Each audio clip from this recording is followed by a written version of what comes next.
स्वागत है आपका हमारे यूट्यूब चैनल में। आप सभी को पता है कि हम देख रहे हैं झूठा सच उपन्यास। इसमें हमने बहुत कुछ भाग देखे हैं और आज ये अगला भाग देखने जा रहे हैं।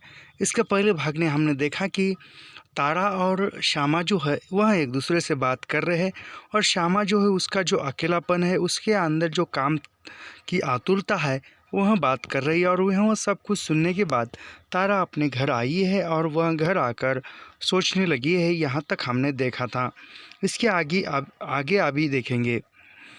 दिल्ली चुनावों के बवंडर के कारण स्तब्ध था। सभी राजनीतिक दलों के लोग पचकुआए रोड के मकानों में भी देश सेवा और जन सेवा पाने के लिए शायद ये हो गया था हमारा। हाँ,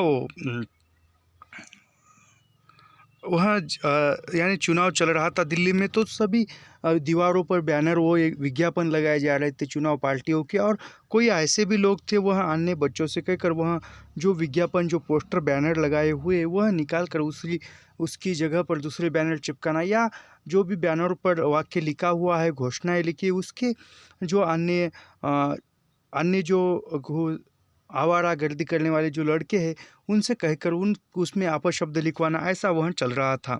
यहाँ तक हमने देखा था। और इसके आगे आप तारा को संतोष था कि श्यामा ने उम्मीदवार बनने से इनकार कर दिया था, परंतु कांग्रेस का टिकट मिसेज अग्रवाल को भी मिल पाया था। यानी यानी तारा सोच रही थी कि श्यामा ने जो है वो उम्मीदवार का टिकट लेने से इनकार कर दिया, लेकिन कांग्रेस का टिकट मिसेज अग्रवाल को भी नहीं मिल पाया था। चुनाव का सबसे विराट आयोजन और प्रचार कांग्रेस का था। यानी सभी में जो बढ़ चढ़कर जो प्रचार था तो वह कांग्रेस का था। दूसरे दलों से कांग्रेस का संघर्ष ऐसे ही जान पड़ता था जैसे बहुत बड़े हाथी को घेर कर बहुत से मेढ़े हाथी से टक्कर लेने के लिए आपस में झगड़ रहे हो। यानी उस समय में जो कांग्रेस जो पक्ष था वह पक्ष प्रबल था और उसका जो बहुत व्यापकता से उस पक्ष का राज्य था। तो अन्य जो पक्ष थे, दल थे, उनका वर्चस्व कम था। तो वहाँ एक हाथी के जैसे बलाढ्य वह कांग्रेस सत्ता थी और बाकी के पक्ष जो थे वह एक छोटे मोटे गट में विभाजित थे। सरकारी अफसर जानते थे कि फिर कांग्रेसी सरकार कायम होगी। वे भी ठाकुर सुहाती में कांग्रेस का साथ दे रहे थे। यानी सरकारी अफसर जो थे वह सभी अनुमान जता रहे थे कि कांग्रेस का ही सरकार अब जो कायम रहेगा, और वह एक उसमें ही वह सहयोग दे रहे थे। चड्ढा, मरसी, माथुर सब चुनाव के बवंडर में बदहवास थे। यह भी जानते थे कि शासन में धांधली और अयोग्यता के बावजूद कांग्रेस की ही विजय होगी। यानी चड्ढा जो थे वह कम्युनिस्ट पार्टी के थे, तो वह भी जानते थे कि चुनाव में तो वह कांग्रेस ही आएगी, कांग्रेस की ही विजय होगी। फिर भी वह एक अपने कम्युनिस्ट पार्टी का प्रचार कर रहे थे या प्रयास कर रहे थे। सोशलिस्ट और कम्युनिस्ट दोनों ही कांग्रेस के पूंजीपतियों की संस्था कहकर मजदूर किसानों के शासन की मांग के नारे लगा रहे थे। यानी जो सोशलिस्ट है, कम्युनिस्ट जो पक्ष है, वह मजदूरों का, किसानों का शासन आए, इसके लिए वह प्रचार प्रसार कर रहे थे। दोनों को शिकायत थी कि कांग्रेस चुनाव जीतने के लिए शासन शक्ति का प्रयोग कर रही है। यानी वह जो कम्युनिस्ट है वह जो अनुमान व्यक्त कर रहे थे या शिकायत कर रहे थे कि कांग्रेस जो है वह आने के लिए वह शासन शक्ति का ही प्रयोग कर रही है। यानी जो शासन के अंदर जो लोग हैं वह भी उसमें सहयोग दे रहे हैं। विरोधी दलों ने मांग की थी कि चुनाव के समय ब्रिटेन की तरह इस देश में भी किसी राजनीतिक दल की सरकार न रहे और शासन निपक्ष हाथ में रहे, परंतु कांग्रेस सरकार ने मांग मंजूर नहीं की थी। यानी जो अन्य जो कांग्रेस के जो विरोधी दल थे उन्होंने मांग की थी कि जैसे ब्रिटेन में जैसे वहाँ चुनाव काल प्रारंभ होता है उसमें जो है जो सरकार होता है या शासन होता है वह जो है वह केंद्र में चला जाता है। यानी वह शासन जो है किसी पक्ष के द्वारा नहीं चलाया जाता है। जब आचार संहिता लगती है तब वह शासन जो है यानी वह शासन केंद्रीय सरकार देखता है और फिर जो राजनीतिक नेता होते हैं वह नहीं देखते, तो ऐसा ही चला जाए। लेकिन कांग्रेस ने उसकी जो मांग थी वह नामंजूर कर दी थी, स्वीकार नहीं की थी। सोशलिस्टों और कम्युनिस्टों का आपस में सबसे उत्कंठ विरोध था। यानी जो सोशलिस्ट और कम्युनिस्ट था, इनमें भी विरोध था। दोनों जानते थे कि वे कांग्रेस विरोधी लोगों को आपस में बांटकर दोनों ही कांग्रेस से हारेंगे, पर वे आपस में मिल नहीं सकते। यानी जो सोशलिस्ट और कम्युनिस्ट थे वह दोनों भी चाहते थे कि कांग्रेस को हराना है, लेकिन कम्युनिस्ट और सोशलिस्ट जो है यह दोनों आपस में मिल नहीं जाते थे। आज के शब्द में कहा जाए तो युति नहीं बना सकते थे। तारा और नरोत्तम चुनाव के बावलेपन के दौर से बचे हुए थे। तारा और जो नरोत्तम है वह चुनाव के अंदर नहीं गए थे, वह उनसे बचे थे, क्योंकि तारा जो एक सरकारी अफसर है और नरोत्तम भी है।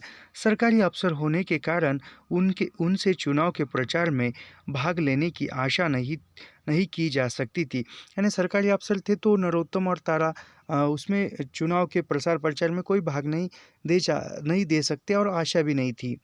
चुनाव के नियमों के अनुसार चुनाव के दिन से 24 घंटे पूर्व प्रचार कार्य और कन्वेंसिंग के लिए व्याख्यान, जुलूस और लाउडस्पीकरों का प्रयोग बंद हो गया। यानी चुनाव के 24 घंटे पहले ही जो भी लाउडस्पीकर होते हैं, घोषणाएं देती है, जो भी सभाएं होती है, वह सब उस पर बंद किया। एक आचार संहिता लग गई। सप्ताह भर के शोरगुल और चीखों पुकार की तुलना में तारा को सन्नाटा मालूम हो रहा था। यानी अब वो चुनाव आ रहा है और उसके लिए वो जो भी जुलूस था, जो भी रैलियाँ थी, जो भी लाउडस्पीकर व्याख्यान थे, वह सब कुछ बंद हो गया था, क्योंकि आचार संहिता लगी। तो एक सारे माहौल में सन्नाटा ही महसूस हो रहा था और तारा को एक सन्नाटा मालूम हो रहा था, एक शांति महसूस हो रही थी, जैसे नगर वीरान हो गया हो। यानी जैसे नगर वीरान हो गया हो। चुनाव के दिन नरोत्तम को भी आवश्यक अवकाश था। उसे किसी दल विशेष की हार जीत से कुछ संपर्क नहीं था, परंतु कौन जीतता और कौन हारता है जानने का कौतूहल जरूर था, जैसे घुड़दौड़ के परिणाम के लिए होता है। यानी वह नरोत्तम को अवकाश थी, छुट्टी था चुनाव के दिन में, लेकिन वह किसी विशेष दल की हार जीत के संपर्क में नहीं था, लेकिन उसके मन में उत्कंठा थी जानने की कि कौन सा पक्ष जीतता है या कौन सा हारता है। जैसे घोड़ों की दौड़ लगाई जाती है और उसके परिणाम जानने की सभी में उत्कंठा लगी हुई है, उसी प्रकार नरोत्तम के मन में थी।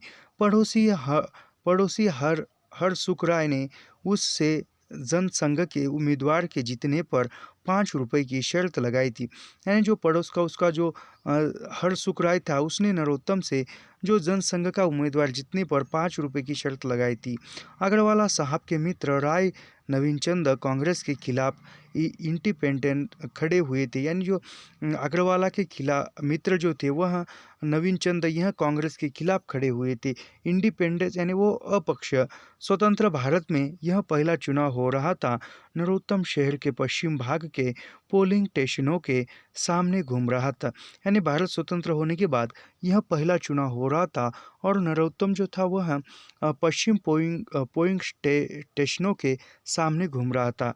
यानी जो पोलिंग स्टेशन, जो वोट के जो सेंटर होते हैं, उसके सामने घूम रहा था। काफ़ी रोचक दृश्य था। पोलिंग स्टेशन के समीप प्रतिद्वंद्वी दलों के कैंप लगे हुए थे। यानी जो पोलिंग सेंटर है, यानी जो भी वोटिंग सेंटर है, उसके आसपास जो विरोधी दलों के कैंप लगे हुए थे। सभी दलों के लोग मतदाताओं को उनके रोल नंबर की पर्ची देने के लिए होड़ कर रहे थे। यानी सभी जो मतदाताओं जो है आने मत करने के लिए जा रहे, उनको जो पोलिंग उनका जो नंबर होता है, वोटिंग नंबर, वह देने के लिए दे रहे थे। सभी दलों के कार्यकर्ता बहुत मधुरभाषी बने हुए थे। यानी सभी दल थे और उनके जो कार्यकर्ता थे सभी मधुर भाषी बोल रहे थे। स्वतंत्र उम्मीदवारों के कैंप में मतदाताओं के लिए पूरी मिठाई, चाय और पान सुपारी भी व्यवस्था की थी। यानी वह स्वतंत्र उम्मीदवार जो थे उन्होंने अन्य मतदाताओं के लिए पान सुपारी का भी इंतजाम किया था। कश्मीरी दरवाजे के बाजार में नरोत्तम को फुटपाथ पर मिस देवा दिखाई देगी। दिखाई दे गई। यानी वह कश्मीरी जो दरवाज़ा था वहाँ के बाज़ार में नरोत्तम को, जो उसके यहाँ बच्चों को पढ़ाती नरोत्तम के वहाँ वहाँ उस मिस देवा दिखाई दी। नरोत्तम ने उसे गाड़ी में ले लिया। नरोत्तम ने उसने गाड़ी को बिठा लिया। देवा फैज़ बाज़ार में जाने के लिए निकली थी। यानी देवा जो है फैज़ बाज़ार जा रही थी। कुछ देर बस के लिए क्यू में खड़े होने के बाद उसे टैक्सी लेने का यत्न किया, परंतु सब टैक्सियाँ किसी न किसी दल ने रिज़र्व की थी। यानी वहाँ बाज़ार जा रही थी और फैज़ बाज़ार जा रही थी और वहाँ टैक्सी का इंतज़ार करते-करते वह थक गई थी। और उस दिन सभी जो टैक्सियाँ हैं वह चुनावी दल ने रिज़र्व हुई थी, उसने भाड़े पर ले ली थी, तो उसको टैक्सी नहीं मिली थी। दूसरे दलों को सवारी न मिल सके इस प्रयोजन से भी टैक्सियाँ रोक ली गई थी। यानी किसी सवारियाँ न मिली इसलिए भी टैक्सियाँ न चल रही थी। देवा बहुत क्षोभ में बोली, पुलिस नहीं जानती मतदाताओं को सवारियों में ले जाना गैर कानूनी है। यानी वह देवा बोल रही थी कि पुलिस नहीं जानती कि मतदाताओं को सवारियों में, यानी जो मतदाताओं को ले जा रही है उसके साथ सवारियों को भी ले जाना गैर कानूनी है, ऐसा पुलिस मानती थी। नरोत्तम हंसा, मतदाताओं को पूरी मिठाई चाय देना क्या कानूनी है? नरोत्तम हंसकर बोलता है, जो मतदाता है उनके लिए चाय पानी नाश्ता या मिठाई देना यह क्या गैर कानूनी है? देवा को फैज़ बाज़ार पहुंचाने के लिए नरोत्तम को लौटना पड़ा तो नई दिल्ली कोठी पर ही चला गया। यानी वह देवा को फैज़ बाज़ार पहुंचाने के लिए नरोत्तम गया तो जाते समय उसको दिल्ली की नई कोठी पर ही चला गया। तिपहर सोचा, एक ही दिन का मेला है, फिर 5 बरस बाद यह मेला हो या न हो एक चक्कर और सही। यानी वह नरोत्तम और गया और सोचता है कि यह तो एक ही दिन का वोट का मेला है, फिर 5 बरस बाद होगा या नहीं कौन पता, और एक राउंड हो जाए और एक चक्कर हो जाए, ऐसा वह जानता है। याद आया, तारा सब्जी मंडी में पोलिंग अफसर नियुक्त थी। यानी तारा जो थी वहाँ पर सब्जी मंडी में जो पोलिंग अफसर के रूप में जो वोटिंग अफसर होता है उस अफसर में तारा नियुक्त थी। देखे तो क्या कर रही है, यानी वहाँ पर तारा क्या कर रही है देखने के लिए वह गया। लौटते समय टैक्सी न मिली तो क्या करेगी, उसे भी घर पहुँचा देगा। यानी लौटते समय तारा को टैक्सी न मिलेगी तो क्या करेगी, उसे भी घर पहुँचा देगा, ऐसा वह सोच रहा है नरोत्तम सब्जी मंडी के पोलिंग स्टेशन पर पहुंचा तो तारा को अच्छी खासी उलझन में फंसे पाया। नरोत्तम वहां सब्जी मंडी के पोलिंग सेंटर पर गया, वोटिंग सेंटर पर गया तो वहां पर तारा जो है उलझन में फंसी मिली। बहुत उत्तेजित भीड़ उसकी मेज कुर्सी को घेरे हुई थी। यानी बहुत सी भीड़ तारा के कुर्सी को घेरी हुई थी। दीपक जनसंघ का बिल्ला लगाए एक पोलिंग एजेंट ने एक बैलों की जोड़ी कांग्रेस का बिल्ला लगाए आदमी के विरुद्ध इलेक्शन के टिकट खरीदने की शिकायत की थी। यानी वहाँ पर जो दीपक जो था जनसंघ का था, उसमें जनसंघ का बिल्ला लगाए पोलिंग एजेंट जो था एक बैल की जोड़ी कांग्रेस का बिल्ला लगाए आदमी के विरुद्ध में उसमें इलेक्शन की टिकट खरीदने की शिकायत की थी। 3-4 जनसंघी उस आदमी को घेरे हुए थे। यानी 3-4 अन्य जो जनसंघी है, यानी जन के जो नेता है वह उसको घेरे थे। जनसंघियों का तगाजा था कि तुरंत उसकी तलाशी ली जाए, यानी तुरंत उसकी तलाश ली जाए। अन्य जनसंघियों की मांगे थी। वह व्यक्ति तलाशी देने के लिए तैयार नहीं था। यानी वह जो व्यक्ति था वह तलाशी लेने नहीं दे रहा था। तारा ने मामला पुलिस के हाथ में दे दिया था। यानी तारा ने पुलिस को बुलाकर पुलिस के हवाले किया था वो मामला। जनसंघी लोग तलाशी अपने सामने ली जाने का तगाजा कर रहे थे। यानी जनसंघ जो थे वह जो भी उस व्यक्ति की तलाशी होगी वह हमारे सामने होगी, ऐसी मांग कर रहे थे। तारा ने उत्तर दिया, मेरा अधिकार और काम तलाशी लेना नहीं है, संदिग्ध व्यक्ति को पुलिस के हवाले कर देना ही है, इससे अधिक कुछ नहीं कर सकती। यानी तारा ने बता दिया था मेरा जो अधिकार है वह किसी की तलाशी लेना नहीं है, इसलिए उसने उसको पुलिस के हवाले किया था और वह इसके आदि इससे ज़्यादा तारा कुछ नहीं कर सकती। पुलिस उस व्यक्ति को तलाशी लेने के लिए थाने ले गई, यानी पुलिस जो है तलाशी लेने के लिए थाने ले गई। जनसंघी तारा पर पक्षपात का आरोप कर रहे थे कांग्रेसी राजा की पुलिस भला उसके पास से टिकट बरामद करेगी। यानी वह तारा पर ही निपक्ष का यानी पक्षपात का आरोप लगा रही थी जनता वहाँ की, और वह सोच रही थी कि जो जो पुलिस है वह जो कांग्रेस की पुलिस है, कांग्रेस के सरकार में है, तो कांग्रेस के वह बात मानेगी और वह उसको क्या तलाशी लेगी और उसके पास के जो टिकट है वह बरामद क्या करेगी, ऐसे वह यानी जब्त क्या करेगी, ऐसे सोच रहे। चुनाव विभाग की जीप तारा को घर तक पहुंचा देने के लिए मौजूद थी, परंतु वह नरोत्तम की गाड़ी में बैठ गई। यानी चुनाव विभाग की जो जीप थी, कार थी, वह तारा को घर तक पहुंचाने के लिए वहाँ मौजूद थी, खड़ी थी, लेकिन तारा जो है नरोत्तम के गाड़ी में बैठी है, नरोत्तम के साथ जाना चाहती है। नरोत्तम ने झगड़े का कारण पूछा, यहाँ से चलो, घर चलकर ही बताऊंगी। तारा ने थकावट प्रकट किया। तारा बताती कि यहाँ से चलो, घर जाकर बताऊंगी। ऐसे थकावट थी तो थकावट प्रकट करते हुए बताई। नरोत्तम सदर बाजार होकर चला कि चड्ढा का हालचाल भी देखता चले कि उसे उस पोलिंग सेंटर पर क्या हुआ। यानी वह जाते समय उसे लगा कि सदर बाजार से जा रहा था तो चड्ढा की क्या हालत है यह भी देख कर जाऊँ, वह सोच रहा है। चड्ढा ब्रज बिहारी के साथ था। ब्रज बिहारी प्रसाद जी का साथी था। नरोत्तम से भी नमस्ते नमस्ते थी। यानी वह चड्ढा जो था वह ब्रज बिहारी के साथ था, और ब्रज बिहारी जो था वह प्रसाद जी का साथी था, और नरोत्तम को भी वह नमस्ते नमस्ते करता था। दोनों को ही गाड़ी में बैठा लेना पड़ा, यानी वह चड्ढा को भी और ब्रज बिहारी को भी गाड़ी में बैठा लिया। वोट पड़ चुके थे, अब वोट पाने के लिए उत्तेजित होने से कोई लाभ नहीं था। यानी वोट आप पड़ चुके थे, खत्म हुए थे, अब और वोट पाने की आशा करना या वोट मांगना यह व्यर्थ था। चुनाव के सिपाही शिथिल हो चुके थे, इसलिए बात सहिष्णुता से हो रही थी। यानी चुनाव के जो सिपाही थे वह शिथिल हो गए थे, सहिष्णुता यानी सब कुछ खत्म हो गया था। ब्रज बिहारी चड्ढा पर आरोप लगा रहा था कि वोट पाने के लिए कम्युनिस्ट जातीय भावना भड़का रहे हैं। यानी ब्रज बिहारी जो था वह चड्ढा साहब पर आरोप लगा रहा था कि वोट पाने के लिए जो कम्युनिस्ट है वह जातीयता की भावना भड़का रहे हैं, जातीयता का प्रचार कर रहे हैं। छोटी जात के लोग ब्राह्मण को वोट न दे, यह जातिगत द्वेष नहीं है। यानी वो छोटी जाति के जो लोग हैं वह ब्राह्मण को वोट न दे या मतदान न दे, यह जागतिक द्वेष नहीं है। चड्ढा ने उल्टा आरोप लगाया, यानी चड्ढा ने भी उल्टा आरोप लगाया। तुम कम्युनिस्टों पर जातिवाद का आरोप लगाते हो, तुम्हारे तो चीफ मिनिस्टर भरी सभा में सांप्रदायिक विद्वेष फैलाते हैं। यानी चड्ढा साहब भी उस ब्रज बिहारी पर आरोप लगाते हुए कहते कि तुम कम्युनिस्टों पर जातिवाद का आरोप लगा रहे हो, लेकिन तुम्हारी जो चीफ मिनिस्टर है वह तो भरी सभा में व्याख्यान देते हुए या भाषण करते हुए सांप्रदायिकता फैलाते हैं।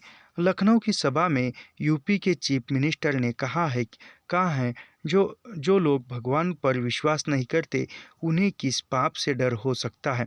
यानी लखनऊ में जो सभा चल रही थी और वहाँ पर चड्ढा गए थे, उसके लखनऊ के उत्तर प्रदेश के जो इसमें था, उत्तर प्रदेश के चीफ उस मिनिस्टर ने कहा था कि भाषण में, जो लोग भगवान पर विश्वास नहीं करते उन्हें पाप से डर हो सकता है। यानी जिस पर भगवान पर विश्वास ही नहीं, भगवान को वो मानते नहीं, तो पाप पुण्य की बातें वो क्या जानेंगे। ईश्वर विश्वास कांग्रेस राष्ट्रीयता का लक्षण कब से हो गया, यानी ईश्वर विश्वास कांग्रेस और राष्ट्रीयता का लक्षण कब से हो गया। तुम्हारे आदमी भरी सभा में कहते हैं कि कम्युनिस्टों की सरकार हो जाएगी तो स्त्रियों को सामाजिक संपत्ति बना दिया जाएगा। यानी लोग कहते हैं कि जब कम्युनिस्टों पक्ष की सरकार आएगी तो स्त्रियों को सामाजिक संपत्ति बना दिया जाएगा, यानी स्त्रियों को बाहर घूमना फिरना दिया जाएगा, ऐसा भी हो सकता है। नरोत्तम ने टोका, कामरेड तुम फिर गप लगा रहे हो।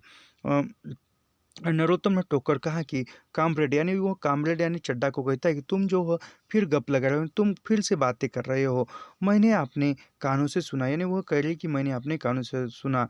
तो यह लोग इतने एंगोस्टेट अबोध है या इतने फ्राय धोखे यानी यह लोग इतने धोखेबाज कैसे हो सकते हैं, ऐसे नरोत्तम ने पूछा।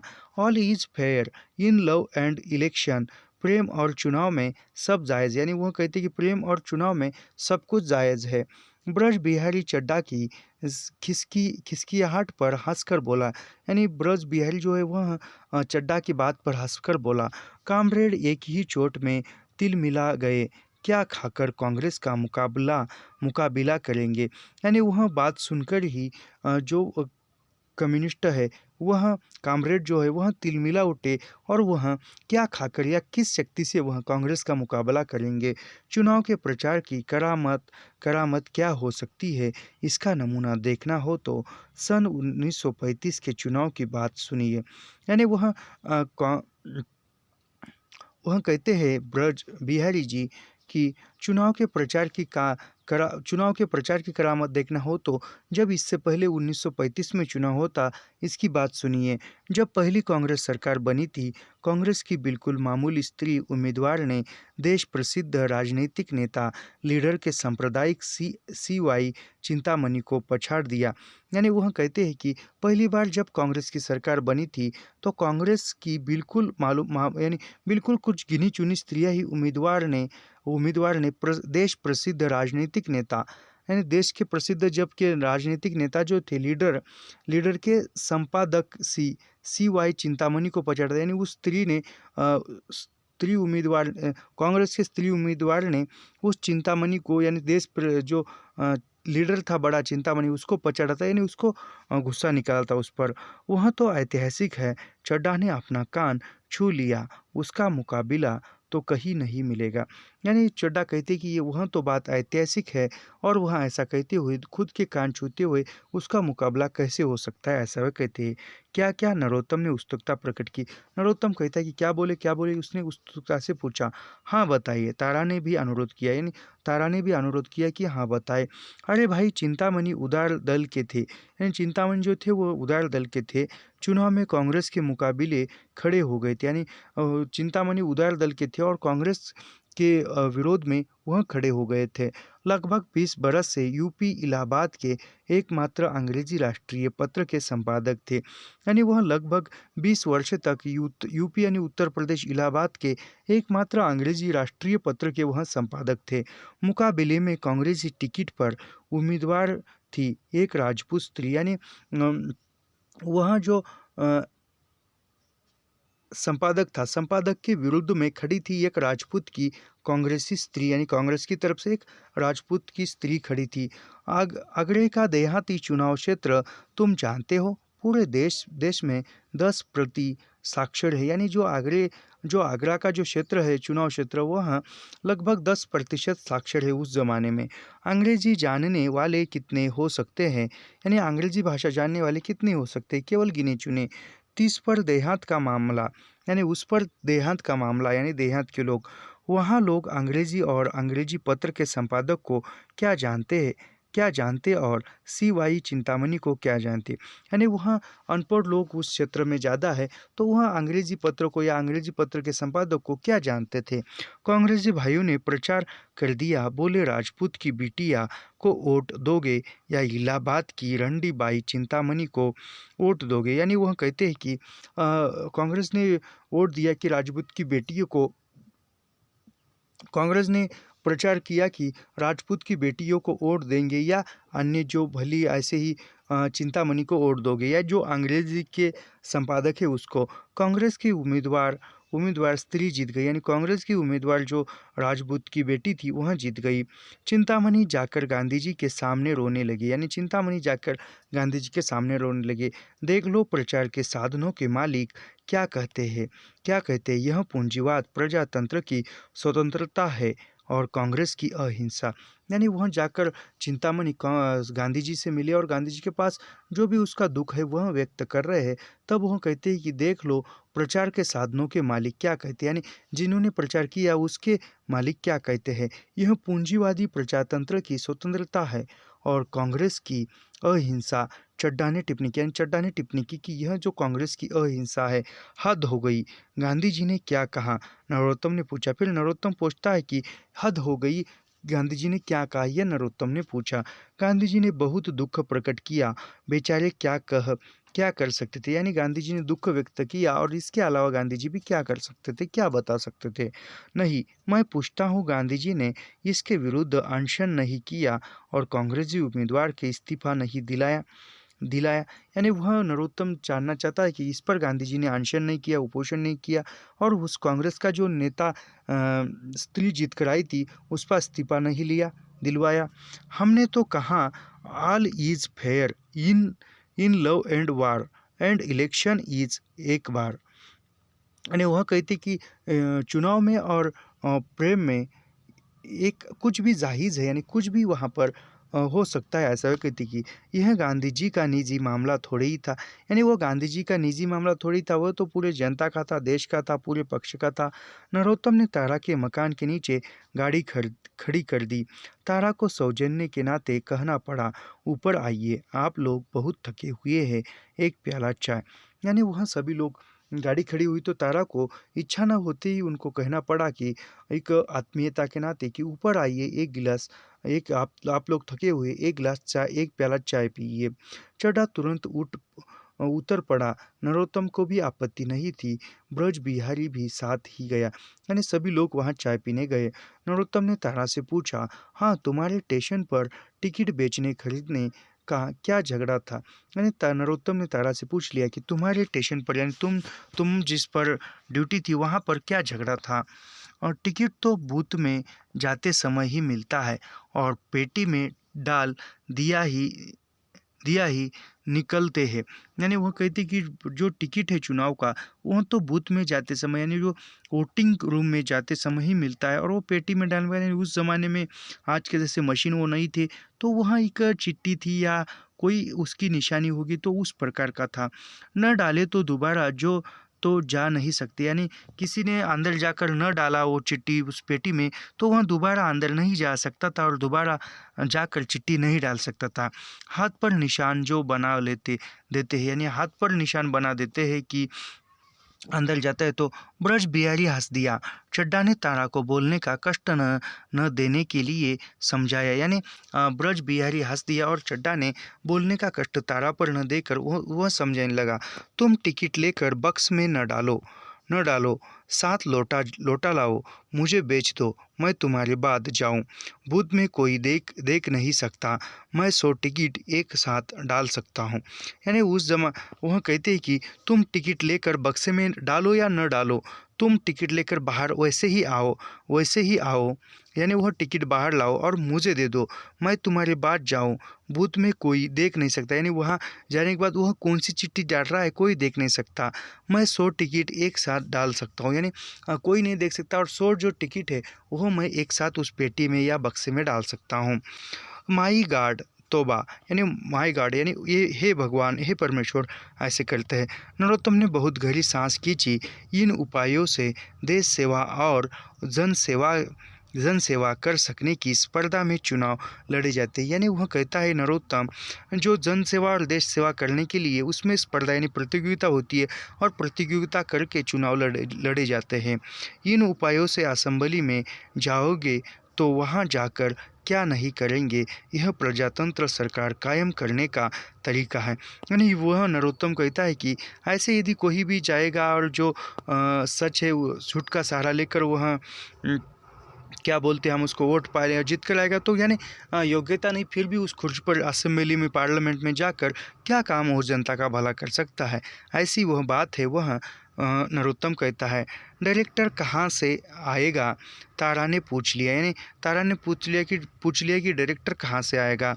आप तो डायरेक्टर भी चुना ही जाएगा, गलत आदमी को चुनकर उसे हटा सकने का अधिकार और अवसर भी हाथ से खो दिए जाएंगे। यानी फिर जो अयोग्य व्यक्ति वहाँ पर गया है, डायरेक्टर को भी अधिकार नहीं रहेगा कि उसको हटा दिया जाए। डायरेक्टरशिप से मतलब क्या है, यानी डायरेक्टरशिप जो है इससे मतलब क्या है। चड्ढा बोल उठा, क्या आप कांग्रेस की रीडर डिक्टरशिप नहीं है, यानी अब कांग्रेस की डिक्टरशिप नहीं है।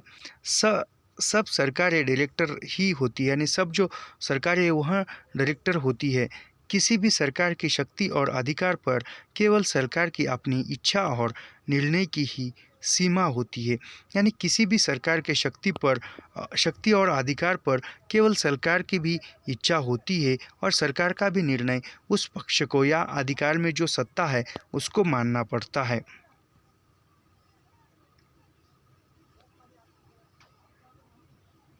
हड़ताल को गैर कानूनी करार देना क्या है? आरएसएस को गैर कानूनी कर देना, यानी गैर कानूनी करार देना क्या है हड़ताल को, और जो आरएसएस है उसको गैर कानूनी कर देना।